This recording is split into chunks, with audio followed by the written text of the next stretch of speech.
Orar por meio do louvor a Deus é algo muito precioso para o Senhor. Trata-se de comparecermos diante do nosso Pai Celestial com gratidão e louvor transbordando para Ele. Não oraremos em favor de necessidades específicas que porventura tenhamos.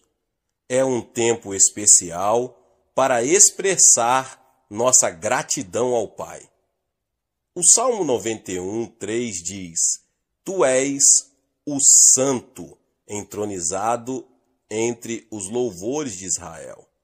No original hebraico, o vocabulário louvores significa que Deus habita o trono de louvores. À medida que louvamos a Deus, o Espírito de Deus aproxima-se para habitar no meio dos nossos louvores. Quando não conseguimos orar até conseguir a resposta, ou tocar em Deus pela fé, ou quando estamos em agonia, ou sobrecarregados pelos fardos da vida, se tão somente começássemos a louvar a Deus e continuássemos nesse louvor, as forças que oprimem o nosso coração seriam tiradas de cima de nós e nos sentiríamos livres em nosso espírito para louvá-lo sem impedimento. Louvar e orar são muito importantes para nós como filhos de Deus e também para Deus. Depois de os filhos de Israel terem marchado em redor dos muros de Jericó 7 vezes em seguida, Josué mandou o povo gritar louvores. Enquanto todos gritavam e louvavam a Deus, os muros de Jericó caíram. Quando Paulo e Silas, presos no calabouço interior da prisão, louvaram a Deus, a terra tremeu e as portas da prisão se abriram.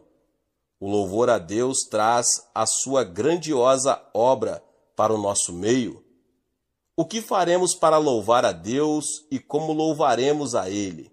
Em primeiro lugar, devemos saber quem Ele é e o que faz, e assim louvá-lo à altura. Ele é onisciente, Ele é onipotente, Ele é onipresente. Ele criou os céus e a terra e tudo quanto neles há. Ele é grandioso, Ele é glorioso. Devemos louvar a sua grandeza. Ele é santo, Ele é justo, Ele é amoroso. Podemos dar graças a Deus pela sua bondade. Devemos lembrar-nos da sua graça que nos foi dada e louvá-lo. Ele nos deu o seu Espírito Santo a fim de que possamos viver uma vida santificada. Ele nos cura. Ele nos tirou a maldição e nos deu as bênçãos de Abraão. Ele nos livrou da morte e do inferno e nos deu a vida eterna. Devemos louvá-lo por tudo. Ele opera em nós para deixar-nos com bem-estar e saúde à medida que nosso espírito é vivificado mediante Jesus Cristo. Ele nos deu vida mais abundante. No decurso da nossa vida, temos recebido inúmeras de suas maravilhosas benevolências.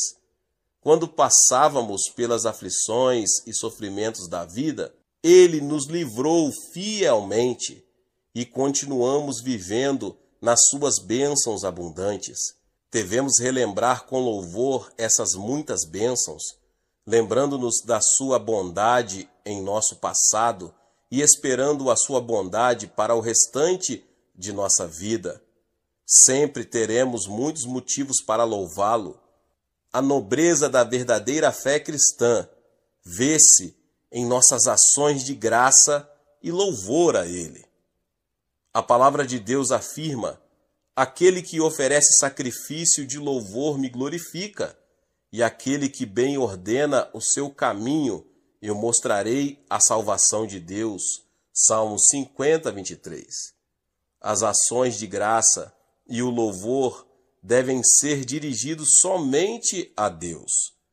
Se às vezes nada temos em mente para pedir a Deus, o simples fato de ficarmos sentados na sua presença, adorando e louvando, deixa-nos desfrutar da sua graça.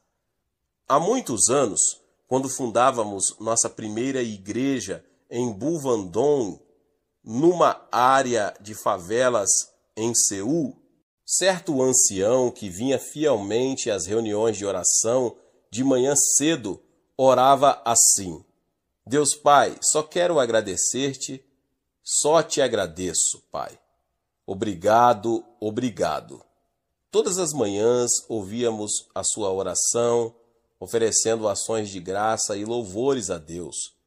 Começava seu período de oração com ações de graça, e o terminava com ações de graça. Eu, como pastor jovem, não conseguia entender por que ele dedicava tanto tempo para simplesmente dizer obrigado, Deus, e louvar ao Senhor. Mas agora, depois de muitos anos de ministério, ao refletir sobre a oração do ancião, que se sentava numa esteira surrada de palha de arroz, reconheço que esse homem tinha fé profunda e grande estima pela bondade de Deus para com ele. Refletindo sobre a minha vida, nada tenho que oferecer ao meu Pai, senão gratidão por todos os aspectos da minha vida, até nos mínimos detalhes da minha vida. Tudo tenho recebido mediante a sua graça. O salmista Davi foi reconhecido como um homem segundo o coração de Deus, porque ele foi quem mais louvou a Deus. Ele deixou-nos muitos salmos de louvor para que os entoemos também. Nós, os cristãos, lembramos-nos do exemplo de Davi. Não devemos negligenciar a oração de louvor ao nosso Pai. Glória a Deus, Deus abençoe a vida dos irmãos e irmãs que ouviram essa palavra. Se você que chegou aqui talvez pela primeira vez e ainda não é inscrito aqui no canal, se inscreva no canal e ative o sininho das notificações. Todos os dias são postados vídeos abençoados aqui no canal para te abençoar. Deixe também o seu like, não esqueça, meus irmãos e irmãs, de compartilhar este vídeo com mais pessoas. Nos vemos nos próximos vídeos. Amém. Alguns anos atrás, eu viajava por vários países. Em certo país, preguei cerca de 30 vezes a grupos que contavam com um total de mais de 25 mil pessoas. Embora alguma destas reuniões tivessem resultados espirituais duradouros, fiquei grandemente perturbado pela condição da maioria das igrejas nesse país. Havia muitas igrejas lindas, mas aos domingos quase todas encontravam-se vazias. Até mesmo os crentes que iam à igreja pareciam inquietos e desambientados, mais como um grupo de órfãos que uma família de crentes. Muitos desses crentes eram gente boa, mas seu conhecimento da vontade de Deus para suas vidas era limitado, e sua alegria parecia ainda menor. Haviam parado de permitir que Cristo vivesse e vibrasse em suas lidas diárias. Perderam de vista a necessidade de experimentar a Deus diariamente. Uma vez que Deus não era uma realidade vibrante em seu viver diário, todos os problemas pareciam maiores. Não estavam continuamente sintonizados com a voz que lhes daria a direção correta. Iluminavam suas vidas cristãs com uma lâmpada de 40 watts. Embora o poder de Deus lhe desse eletricidade suficiente para iluminar seu mundo todo. E tal acontece, muitas vezes, com cada um de nós. Nós, os crentes, temos ouvido com frequência a respeito da graça de Cristo. Esta palavra tinha um conteúdo vivo no começo de nosso viver como crente, embora ela ainda agrade ao ouvido. Há muito ela tem se tornado apenas uma expressão teológica. No grego, graça é charis. Quando os gregos mais experientes veem um lindo cenário, uma montanha alta e verde com regatos cristalinos, dizem cariz. Quando ouvem música de uma beleza que prende a mente, levando às alturas do deleite, dizem cariz. Cariz refere-se a um elemento especial da beleza natural, nas belas artes, na música e nas lindas canções dos seres humanos. A graça é provida mediante a vida de Cristo na terra e sua morte na cruz. Por meio da aceitação da sua graça, pela fé, Cristo vem a você e o transforma em uma criatura de beleza. Ele muda o seu caráter e, à medida que você lhe permite, ele cria e desenvolve em você uma linda e nova personalidade. Ele pode tornar lindo o seu lar. Ele pode tornar maravilhosa a sua vida.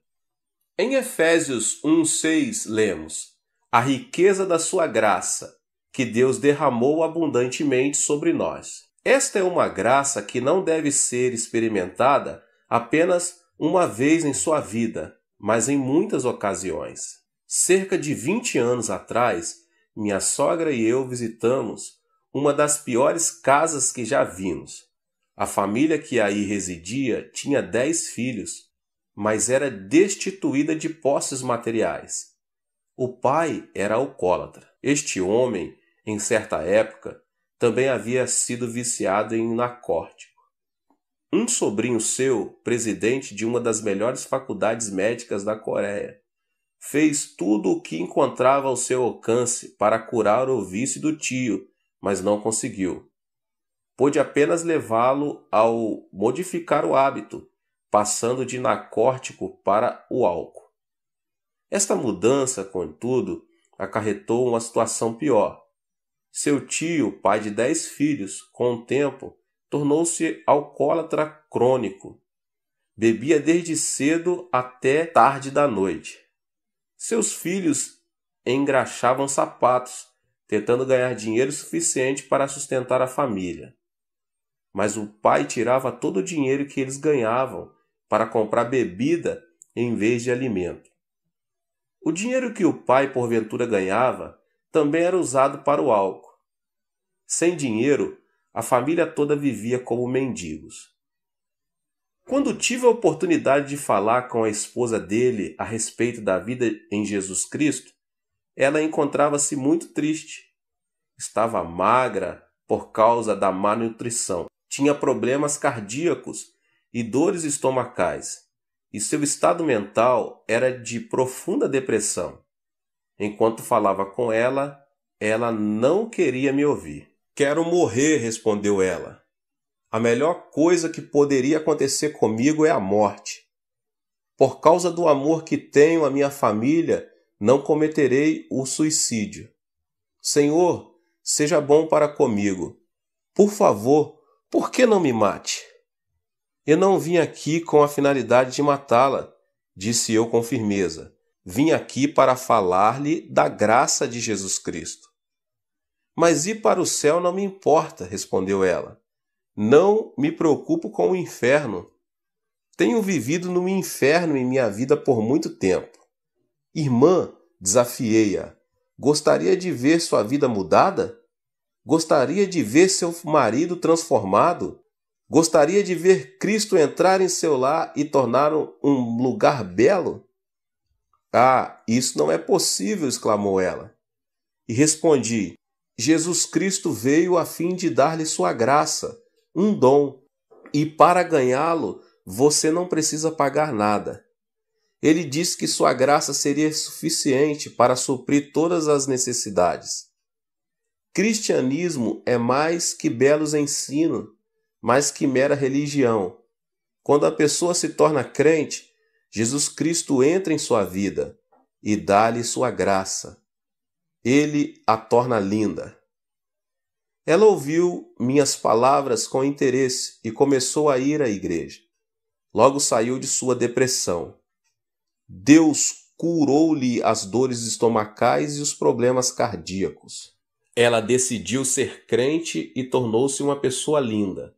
Sua personalidade foi transformada pelo poder de Cristo.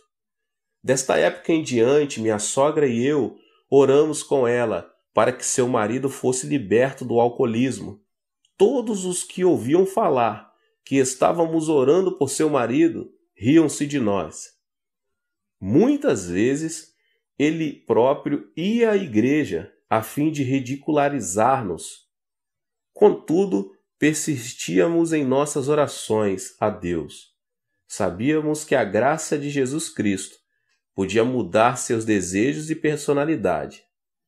Passaram-se alguns meses. Certa manhã, levantei-me às 4 horas para nossa reunião diária de oração. Depois de apresentar o sermão, todos nós começamos a orar. De súbito, senti-me como se caísse em profundo sono. Parecia que meu espírito estava sendo levado e eu podia ver a glória do céu. Então a voz de Cristo falou ao meu coração: Meu filho, ouvi suas orações. Fiquei tomado de alegria, corri para minha sogra dizendo: Mãe, Jesus ouviu nossas orações. Mais tarde, enquanto tomávamos o café da manhã, um dos filhos do alcoólatra veio até minha casa. Em suas mãos, uma mensagem. O pai estava morrendo. Fiquei espantado. Foi naquela manhã que Cristo me havia dado a certeza de que ele ficaria bom. Minha sogra e eu corremos para a casa deles. Lá encontramos um homem próximo à morte. Sua esposa disse-nos tristemente: Ele tem gritado a noite toda, está morrendo e ameaça matar-nos a todos. Enquanto o ouvia gritar, pude perceber alguma coisa a mais. Ele não morria de verdade. Satanás, contudo, tinha se apoderado de sua vida e mente, levando-o a pensar e a agir como se a morte logo seria uma realidade. Assim, unimos-nos e oramos, repreendendo o espírito de Satanás. Reivindicamos a vitória em nome do Senhor Jesus Cristo. Então sentimos a linda presença do Senhor. Instantaneamente o homem caiu em um profundo sono. Deixamos-nos a casa crendo em Deus e louvando-o pela vitória. Jesus havia tocado o alcoólatra com sua graça. Desde esse dia, ele não mais tomou uma gota de algum álcool sequer. A graça de Deus começou a fazer dele uma pessoa diferente. Seus amigos começaram a ajudá-lo.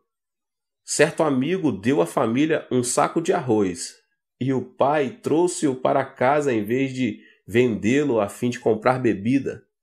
Era a primeira vez que ele trazia arroz para casa em 10 anos. A esposa dele ficou tão comovida que começou a chorar.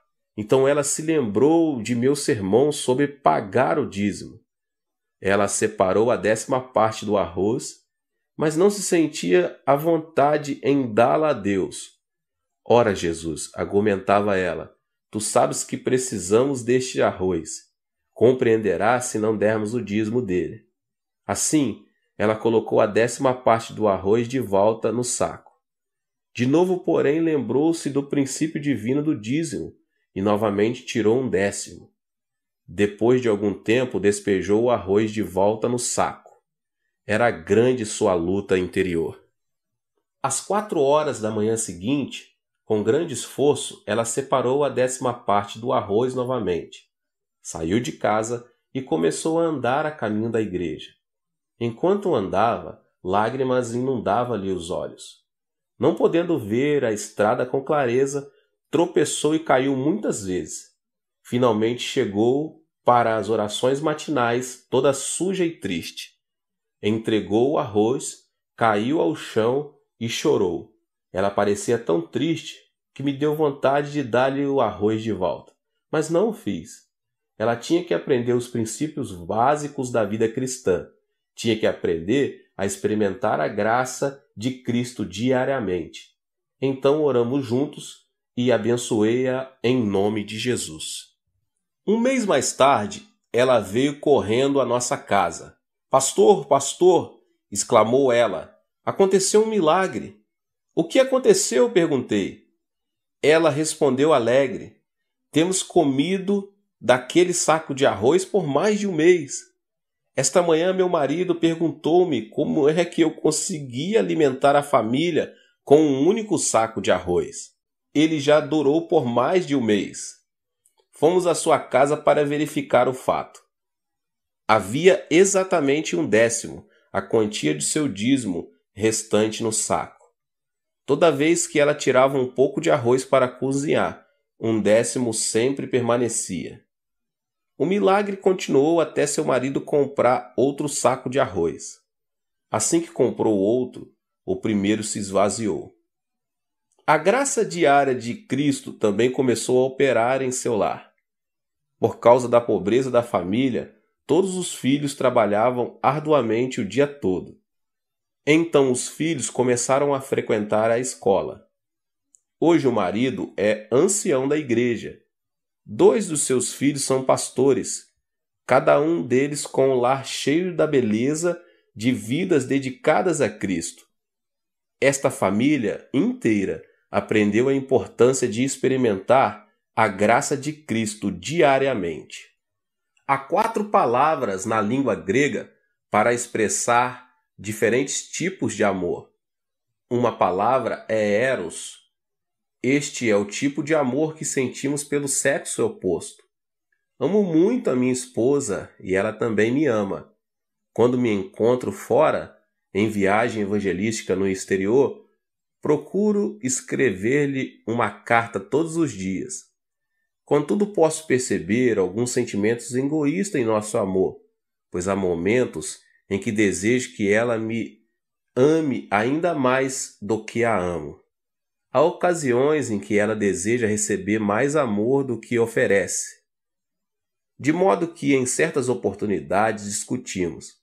Discussões essas que nascem de uma luta pelo poder, em vez da estabilidade do amor abnegado. Estou no Ministério da Palavra por mais de 2 décadas. Durante este período, tenho aconselhado muitos casais com problemas conjugais. A maioria desses problemas foi causada por amor egoísta e autocentralizado. O amor de Deus é diferente. O seu não é o amor egoísta eros. Outra palavra para amor é filéu. Este é o tipo de amor que existe entre amigos. O amor dos amigos é menos egoísta, mas ainda há restrições. Enquanto a pessoa tem abundância e prosperidade, ela terá muitos amigos, mas no momento em que chega o fracasso nos negócios ou outras dificuldades, muitos amigos, um a um, a deixam. O amor filéu também falha ao enfrentar problemas. Storge é uma terceira palavra grega para amor. Este é o tipo de amor entre os pais e os filhos. Esta espécie de amor envolve um tipo diferente de dedicação. Durante a Guerra Coreana, muitas pessoas foram para Busan, no extremo sul da Coreia. A maioria das pessoas que viviam aí, minha cidade natal, eram muito pobres, com escassamente o necessário para cada dia. Era quase impossível conseguir trabalho. Desesperados pela falta de alimento, até mesmo roubávamos. Quando os soldados norte-americanos começavam a transportar carvão do porto de Busan, muitos meninos como eu subíamos nos vagões como formigas famintas. Roubávamos carvão suficiente para vender a fim de comprar alimento e roupa para passar uma pequena porção do severo inverno. Certo dia, um grupo de refugiados subiu num trem de carga para roubar carvão. Um militar norte-americano correu para eles gritando que descesse. Apavorados, pularam fora do trem. Um menino de 7 anos de idade encontrava-se no grupo que fugia. Ele começou a correr com o restante do grupo, mas viu um pouco de carvão caindo debaixo do trem. Entrou, arrastando-se debaixo do trem para retirá-lo. No momento em que ele alcançava o carvão, o trem começou a mover-se. As pessoas que estavam por perto gritaram, mas ninguém ousou salvar o garoto.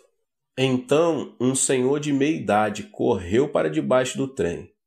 Com o impulso de sua força, ele empurrou a criança para fora, jogando-a de cima dos trilhos.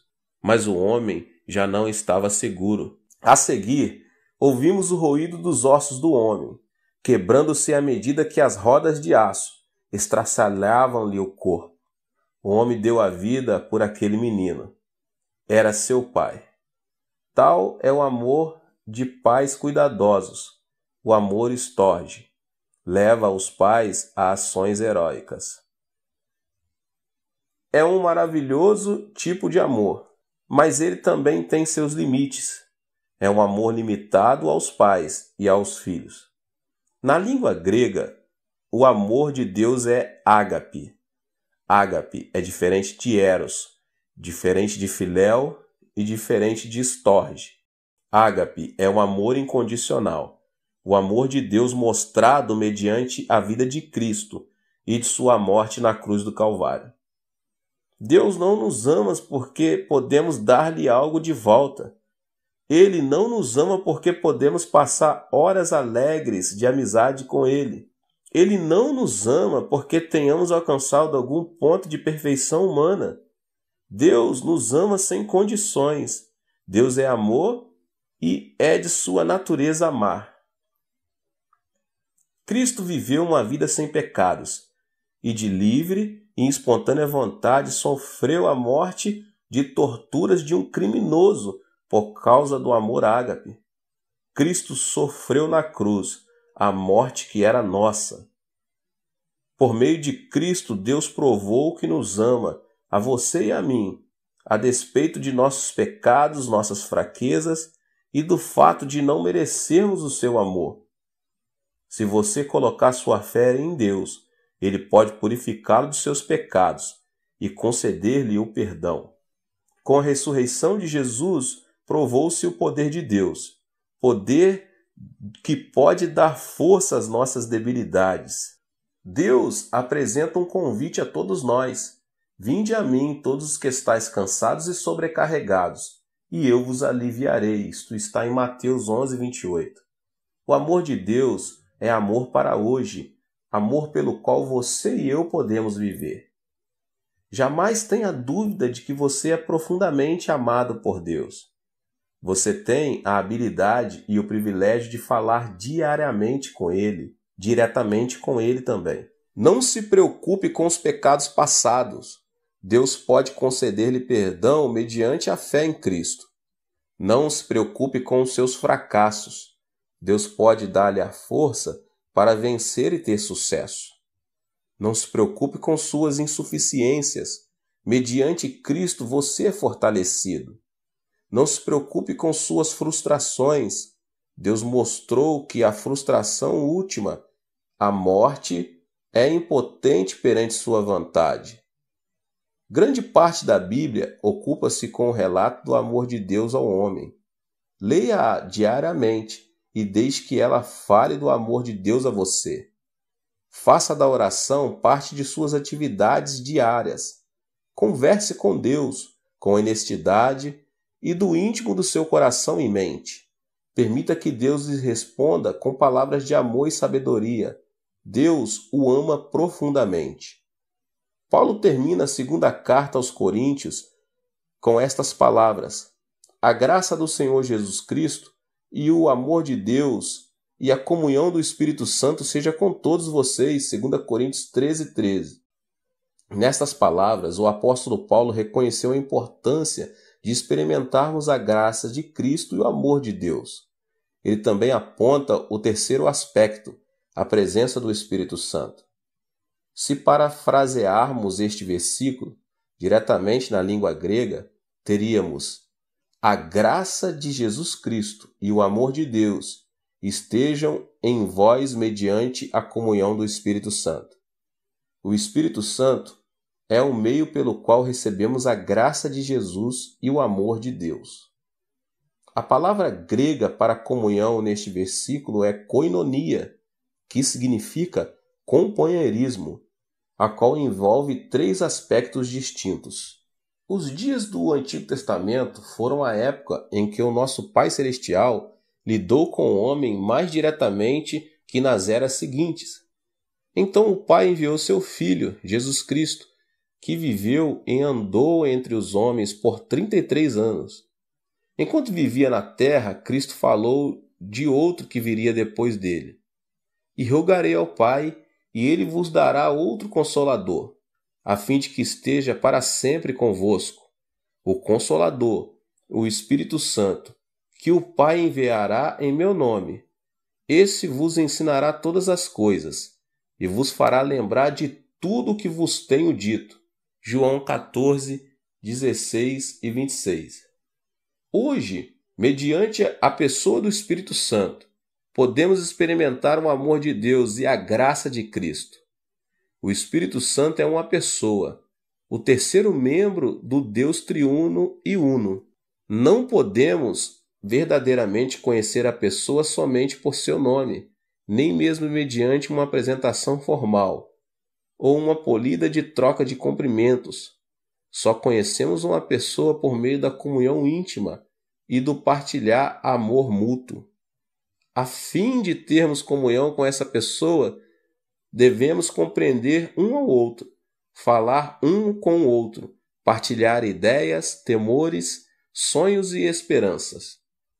A fim de experimentar Deus diariamente, é preciso que tenhamos este tipo de comunhão com o Espírito Santo.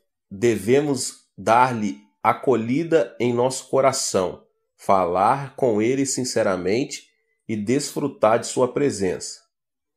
Muitos seminários teológicos famosos têm enviado alunos para falarem comigo. Desejam saber o segredo do êxito de meu ministério. Minha resposta tem sido: tenho tido sucesso por causa do Espírito Santo. É importante reconhecer e apreciar a presença do Espírito Santo. Sempre que subo ao púlpito para pregar, oro: querido Espírito Santo, guia os meus pensamentos e abençoa as palavras que vou falar. Depois eu oro: querido Espírito Santo, abençoa muitos durante este culto. Terminada a pregação, oro dizendo: querido Espírito Santo, obrigado por teu precioso poder. Quando leio a Bíblia, oro: Espírito Santo, ilumina meu coração, ensina-me, faze-me conhecer as verdades de Deus. Receba o Espírito Santo nas atividades diárias da sua vida. Não importa quais insignificantes possam parecer. Dependa dele e diga-lhe o quanto você o ama. Só então começa a verdadeira comunhão com o Espírito Santo. Lembre-se, ele estará para sempre convosco. João 14, 16. Koinonia também significa associação, parceria. Sem o Espírito Santo como nosso sócio, jamais poderemos realizar nada de grande para Deus. Esta é uma das razões principais porque muitas igrejas tornam-se vazias e por este motivo que muitos jovens estão saindo da igreja. Sem o Espírito Santo, o reino de Deus não pode ser adequadamente construído e não podemos experimentar a graça de Jesus e o amor de Deus. Quando vou a outros países, onde falam uma língua que não conheço, tenho de usar intérpretes a fim de comunicar-me com as pessoas.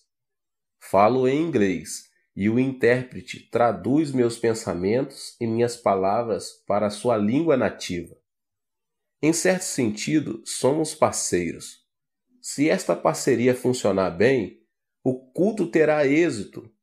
Se nossa parceria for rompida, as pessoas que nos ouvem não compreenderão a mensagem e o culto será um fracasso.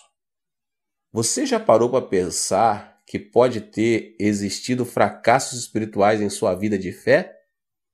Fica a imaginar porque há pouco êxito em sua vida de oração? Você sabe por que os milagres não são abundantes em seu andar cristão? é porque você tem falhado em sua associação diária adequada com o Espírito Santo. Mas quando você, com sinceridade, convidar o Espírito Santo a entrar em sua vida, ele estabelecerá uma associação sobrenatural com você. Você então terá parceria no negócio de construção do reino de Deus. O Espírito torna-se seu sócio majoritário. Você passa a ser o sócio secundário. Se você não der ouvidos ao sócio principal, terá fracasso no construir o reino de Deus. É preciso que você peça que o Espírito Santo seja seu sócio principal. Ele tem estado com vocês, mas tem sido negligenciado, tem sido maltratado. Você deve dar-lhe boas-vindas e convidá-lo a entrar em sua vida cristã como sócio principal. Ele orará por você. Ele orará por meio de você. Ele viverá em você e negociará com você, tornando sua vida um êxito.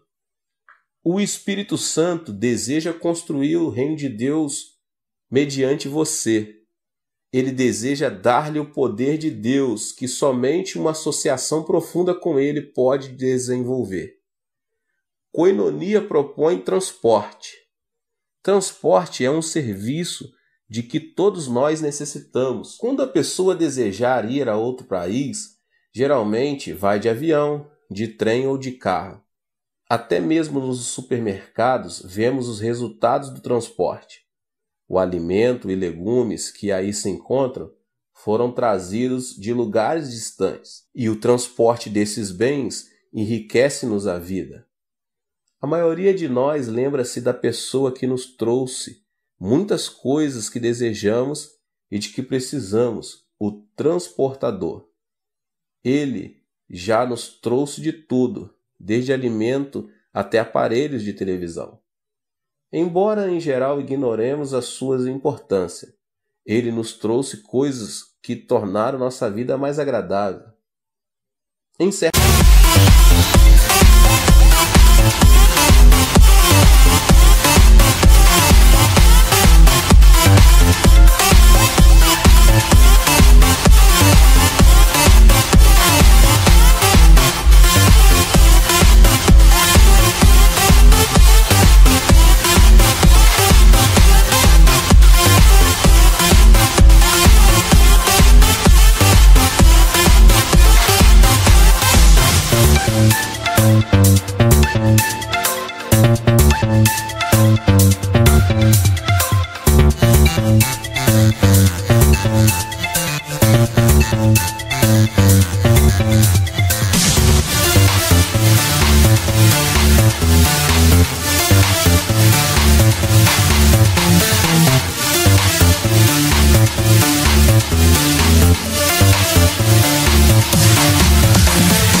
sentido, o Espírito Santo é o transportador de Deus. O Espírito Santo transporta a graça de Jesus Cristo e o amor desde o trono celeste até nosso coração, lar e igreja. O Espírito Santo também leva nossas orações ao trono de Deus. O Espírito de Deus está se movimentando constantemente entre Deus e você. Ele é o dom de Deus para você, o responsável para entregar aos que têm fé todos os dons de Deus, responsável pelas respostas a todas as orações baseadas na direção divina. Ele tem deleite em suas responsabilidades, pois é seu desejo obedecer à ordem do Pai.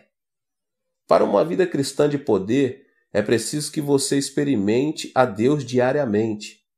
Jesus Cristo deu-lhe a graça que o torna lindo. No termo cuidado de Deus, ele lhe deu o amor pelo qual viver. Mediante a comunhão com o Espírito Santo e a graça de Cristo, o amor de Deus pode ser seu. Faça do Espírito Santo seu sócio principal e deixe que o poder, a graça e o amor de Deus fluam livremente em sua vida. Experimente a Deus diariamente e permita que a vibração dessa experiência irradie para todos os que estão ao seu redor. Deus te abençoe mais uma vez. Espero que você tenha gostado. Se inscreva aqui no canal e ative as notificações para que você não perca nenhum vídeo.